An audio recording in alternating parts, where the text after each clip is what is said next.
but no temple made with hands can compare with Yosemite. Every rock in its wall seems to glow with life. John Muir. From its thundering waterfalls to colossal granite cliffs to giant sequoia groves, Yosemite is one of the most famous and popular national parks in the country. Sequoia National Park's slightly younger twin, Yosemite, has grown up to be the bigger and more recognizable brother of the Sierra Nevada family. Sporting world-renowned landmarks like Half Dome and El Capitan, which surround its peaceful alpine meadows and crystal-clear streams, it's no wonder Yosemite is such a popular tourist destination.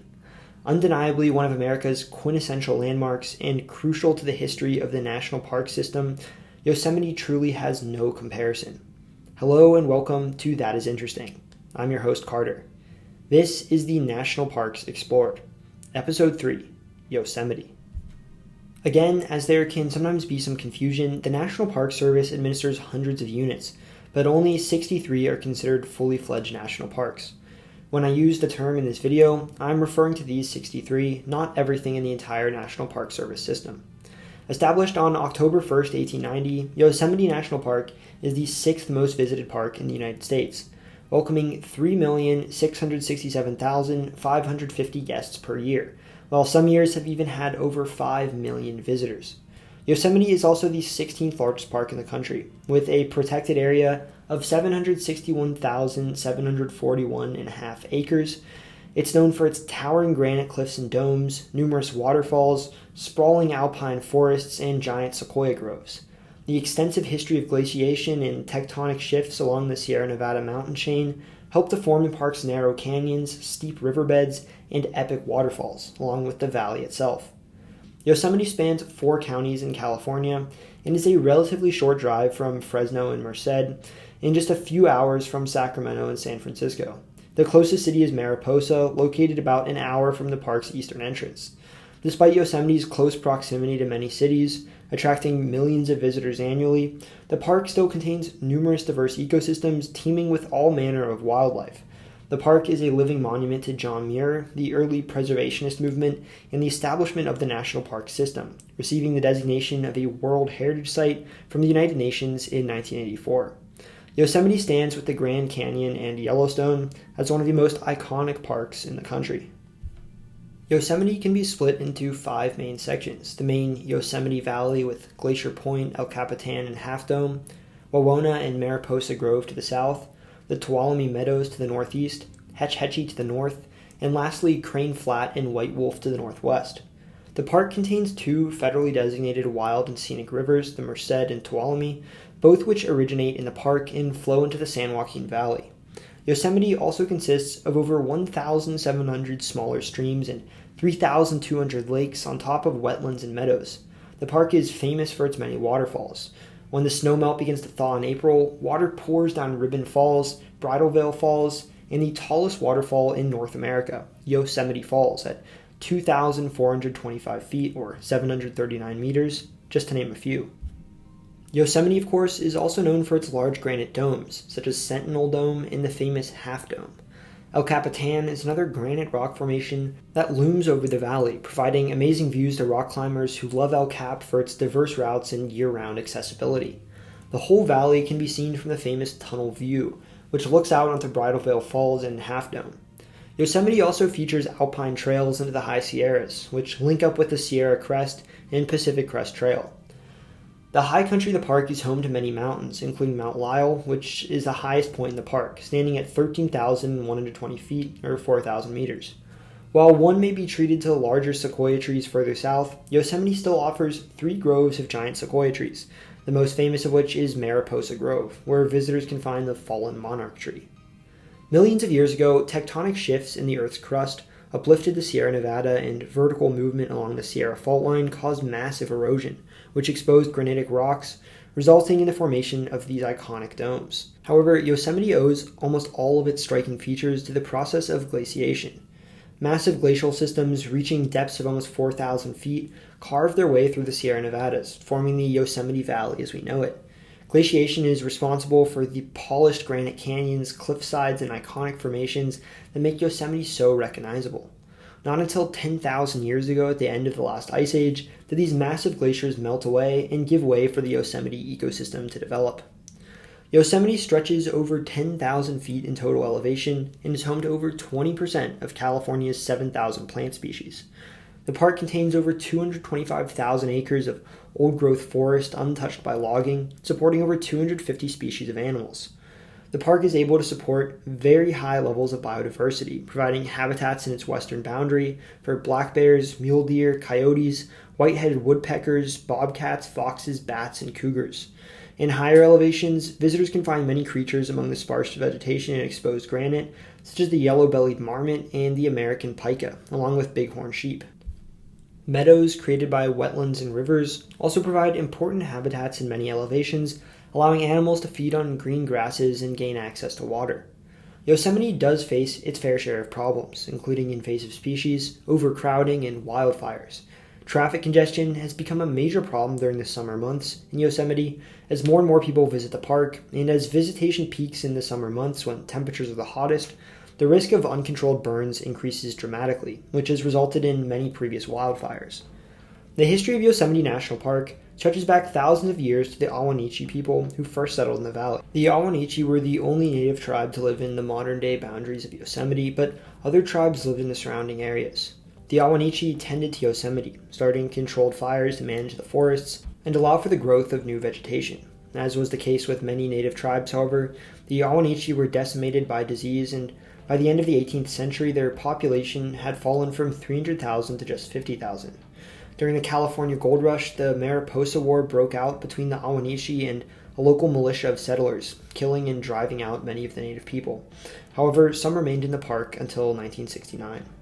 Lafayette Bonnell, a doctor in the U.S. militia during the Mariposa War, gave accounts of Yosemite and is credited with naming the valley Yosemite, which he falsely believed to mean grizzly bear, but actually translates to "they are killers," the name given to the Ahwahneechee by other tribes.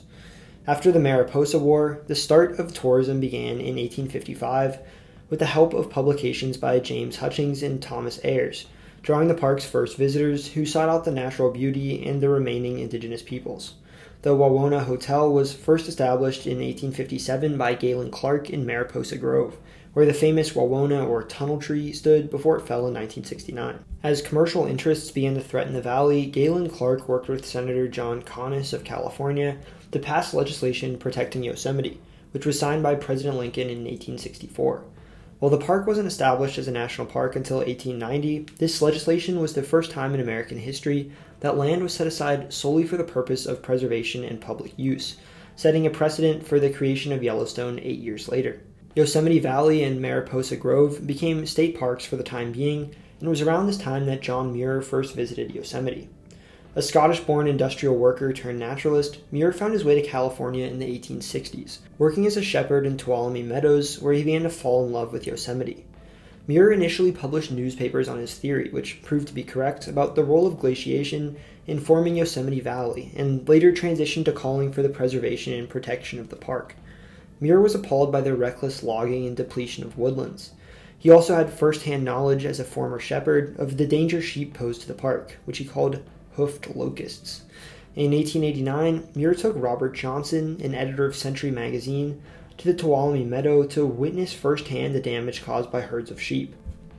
Johnson's subsequent expose of the grazing in Yosemite sparked a bill in Congress that called for the protection of lands surrounding the initial 1964 grant. And so, in October of 1890, Yosemite became America's third national park when the bill was signed into law. Muir continued his activism, founding the Sierra Club in 1892, which still serves as a preservationist group to this day. Since the original Yosemite grant still put Yosemite Valley and Mariposa Grove under state control, the Sierra Club lobbied the federal government to retake control over the main park, which was neglected by California management. Muir famously led President Theodore Roosevelt through Yosemite on a 3-day expedition, which resulted in the return of Yosemite to the federal government in 1906. President Roosevelt later remarked that camping in Yosemite was like lying in a great solemn cathedral, far vaster and more beautiful than any built by the hand of man.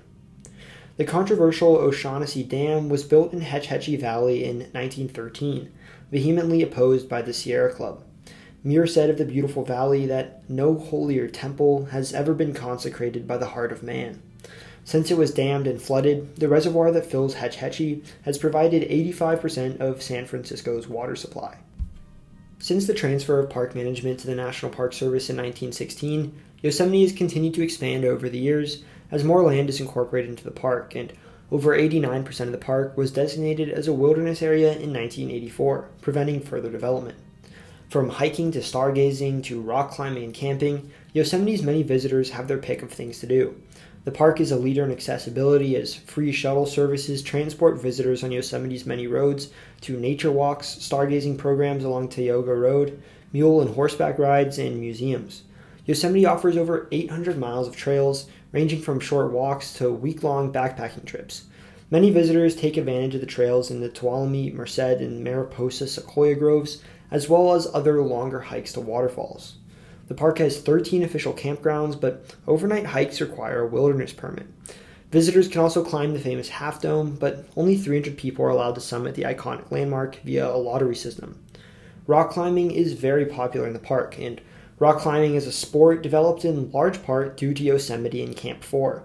Rock climbing classes are offered in the park, and climbers can be seen in dry months, scaling everything from boulders to El Capitan. Alex Honnold famously climbed El Cap freehand as documented in the award-winning movie Free Solo, an amazing and extremely dangerous feat. During the winter months, there's some skiing available in the Badger Pass ski area, the oldest skiing area in California, and much of the park is open to cross-country skiing and snowshoeing. That's it for this video. I don't want to commit to covering each of the 63 national parks in the country quite yet, because I'm still not done with my series on each of the states, the US Explained, but if you guys enjoy the national parks explored, I'll keep making more. Up next, we move north to Mount Rainier in Washington. If you spent time in Mount Rainier and have anything you want to include, leave a comment and let me know. I especially want to give a big thanks to my intern, Matthew Musson, who researched and wrote this script, the Sequoia script, and that of future videos in this series. I want to give a big thank you to everyone who's already joined my Patreon. Through it, you can access different things such as behind-the-scenes videos, early access to maps I create, an exclusive Discord Q&A with me, and shoutouts in my videos. Please be sure to check out the TII store, where you'll be able to purchase all sorts of official That Is Interesting products and merchandise, including shirts, hoodies, embroidered beanies, masks, mugs, embroidered backpacks, laptop stickers and sleeves, and so on. I really appreciate the over 900 of you who have already joined my Discord server. If you haven't joined the Discord server yet, it's a great place to continue conversations about the topics discussed in these videos, interact with fellow viewers, and help provide information and suggestions for future videos. It's a great community, and we do fun stuff like geography game nights, live podcasts, and so on. I'll put links to both the Patreon and the Discord in the comments.